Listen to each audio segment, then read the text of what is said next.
If you're not sure how to unrestrict someone on Messenger, this video is for you. In this video, you will learn how to quickly and easily unrestrict someone on Messenger so you can message them again. So make sure to watch this video until the very end to learn how.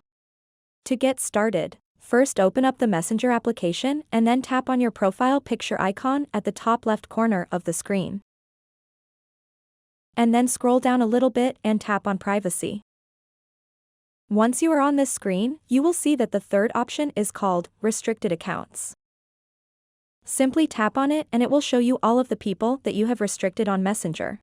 So if you want to unrestrict someone, tap on their name and then simply tap on Unrestrict at the bottom center of the screen, and that will unrestrict that person on Messenger. So that wraps up this tutorial. If you have any questions about this whole process, please let me know in the comments section below. And if this video helped you out, please give it a big thumbs up and subscribe to this channel for more tutorial videos like this one. Thank you so much for watching and have a good day.